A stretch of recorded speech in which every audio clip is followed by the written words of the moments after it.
Terima kasih buat Anda yang sudah bantu support channel Dongeng Donghua ini.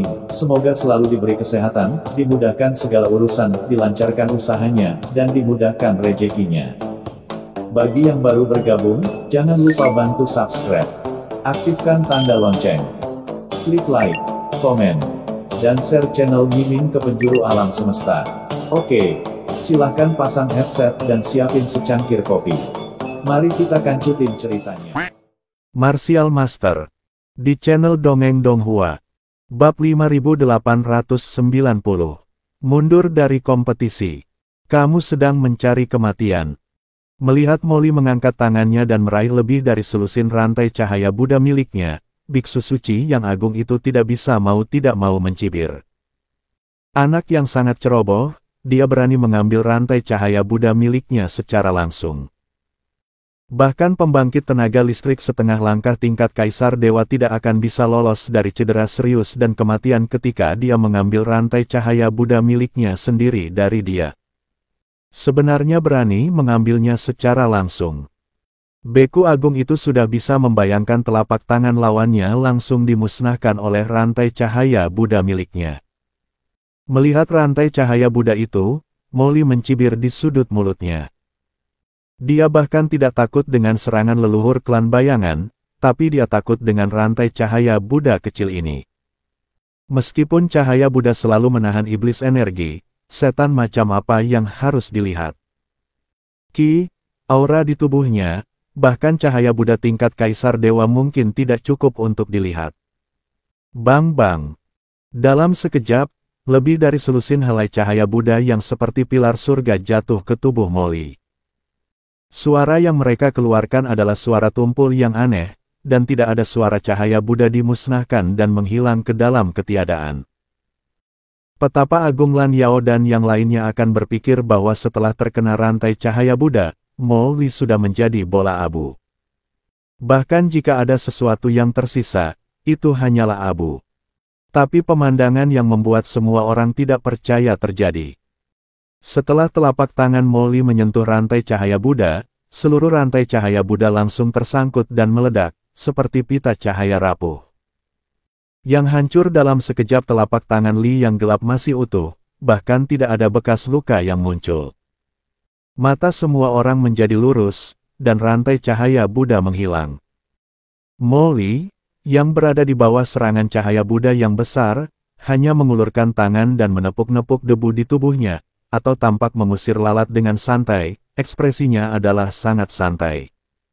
Tapi di manakah sedikit abu-abu di tubuhnya? Belum lagi debu, pakaiannya pun tidak kusut, dan tidak ada sehelai rambut pun di telapak tangannya yang kusut. Bagaimana, ini mungkin? Murid Sage Agung Lan Yao dan yang lainnya tiba-tiba menyusut, seolah-olah mereka baru saja melihat hantu. Seluruh adegan terdiam sesaat, dan Anda hampir bisa mendengar suara pin drop. Setiap orang telah melihat kekuatan dari lusinan rantai cahaya Buddha yang ditembakkan oleh manik-manik emas biksu suci yang agung. Tidak ada yang berani berpikir bahwa dia dapat menahannya tanpa cedera, bahkan tidak ada kerutan di pakaiannya. Atau yang pasti, semua orang mengira mereka tidak bisa melakukannya, tetapi anak laki-laki yang tampaknya tidak mencolok di depannya ini benar-benar melakukannya. Dan dia bahkan tidak mengorbankan harta itu, dia hanya menghancurkannya dengan telapak tangannya sendiri selusin rantai ringan Buddha. Dan seluruh orang duduk bersila bahkan tanpa mengacak-acak rambutnya. Pemandangan ini sungguh sulit dipercaya oleh semua orang. Biksu Suci Agung adalah pembangkit tenaga listrik setengah langkah setingkat Kaisar Dewa. Sudut mata Meng Tianhui bergerak-gerak. Dia menemukan bahwa dia tampaknya meremehkan Molly lebih kuat dari yang dia kira, atau jauh lebih kuat. Hati Sage Agung Lan Yao, Sage Agung Baimu dan yang lainnya tenggelam. Mereka selalu berpikir bahwa apa yang dikatakan Meng Tianhui dan yang lainnya sebelumnya tentang Molly sebagai dalang sebenarnya adalah salah. Orang yang begitu kuat kekuatan manusianya memang jauh lebih unggul dari Meng Tianhui. Tidak heran Meng Tianhui dan yang lainnya menemukan harta karun luar angkasa ini sebelumnya, tetapi mereka tidak bereaksi atau mengambil tindakan sama sekali. Sekarang tampaknya hal ini kemungkinan besar karena perlindungan orang di depan mereka. Tapi kenapa dia ingin menjaga di sini daripada mengambilnya? Apa alasannya? Yang paling ketakutan dari semua orang adalah biksu suci yang baik hati. Dia juga terkejut. Dia belum pernah melihat orang yang tidak bisa diam dan tidak terluka di bawah manik-manik emasnya sendiri. Jadi dia hampir tercengang saat ini. Apakah ini sesuatu yang bisa dilakukan oleh pembangkit tenaga listrik tingkat Kaisar Puncak? Bahkan Kaisar Dewa setengah langkah biasa pun tidak bisa melakukannya, bukan? Ternyata kamu bersembunyi begitu dalam. Kaisar Dewa setengah langkah, kamu sebenarnya sengaja menyamar sebagai Kaisar Puncak. Aura tersembunyi seperti itu memang luar biasa. Bahkan aku tidak menyadarinya. Kamu benar-benar licik. Biarlah aku melihatnya. Lihat, kekuatan magis macam apa yang kamu miliki. Setelah mengatakan ini,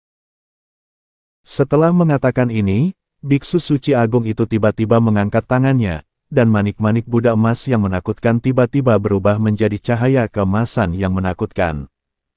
Yang jatuh ke kepala Molly, sejenak. Ledakan. Kali ini, manik-manik Buddha emas bahkan lebih kuat, berubah menjadi kekuatan cahaya Buddha yang mengejutkan, bertahan ke segala arah dan menghantam kepala Molly. Kembali. Molly mencibir, mengulurkan tangan kanannya, menjentikannya tiba-tiba, dan dengan benturan, manik-manik Buddha emas itu seperti tumpukan kelereng di bawah telapak tangan Molly. Dan langsung terpental, tidak dapat melukai Molly sama sekali. Apa?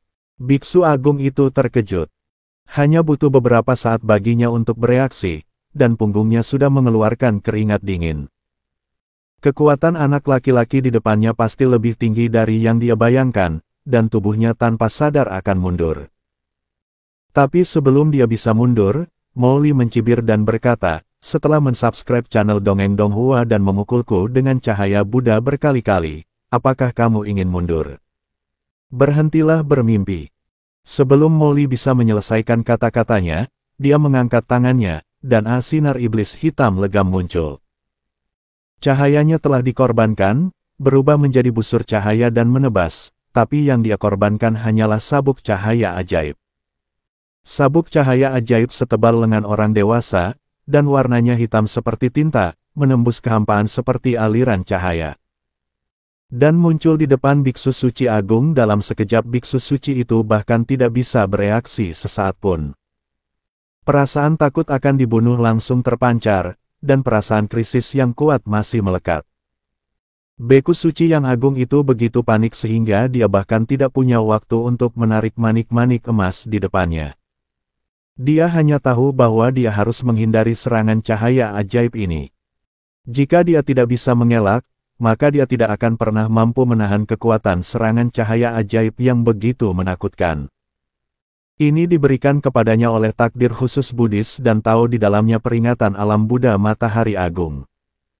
Namun saat berikutnya, keringat dingin mengucur di sekujur tubuhnya. Dia menemukan bahwa ruang di sekitarnya membeku dalam sekejap, seolah-olah telah berubah menjadi rawa kepalanya berlalu. Boom! Cahaya sihir hitam menghantam bahu biksu suci agung itu tanpa ragu-ragu. Biksu suci agung itu terkena cahaya ajaib dan terbang mundur dengan keras. Seluruh tubuhnya berlumuran darah, dan salah satu lengannya telah hilang, dan ada darah yang menetes di mana-mana. Itu hanya satu pukulan, dan separuh tubuhnya hampir patah. Ada darah beterbangan di mana-mana, dan seluruh tubuhnya menghantam tanah dengan keras, yang sangat menyedihkan. Setelah memuntahkan seteguk darah, biksu suci agung tiba-tiba bergegas dari tanah. Tidak peduli bahwa dia terluka parah, dia mengambil kembali manik Buddha emas dan buru-buru berteriak. Yang mulia, saya, biksu suci agung, sudah memilikinya, ditarik dari kompetisi untuk harta karun spasial ini. Dan, cerita pun bersambung. Terima kasih buat Anda yang sudah mengikuti alur cerita Martial Master di channel Dongeng Donghua, dan yang sudah bantu subscribe. Semoga selalu diberi kesehatan, dimudahkan segala urusan, dilancarkan usahanya, dan dimurahkan rezekinya. Bagi yang suka dengan alur cerita Donghua yang lainnya, silahkan cek di playlist, yang tentunya pasti tidak akan kalah seru ceritanya. Dan semuanya sudah Mimin rangkum di sana. Semoga bisa terhibur dan terima kasih.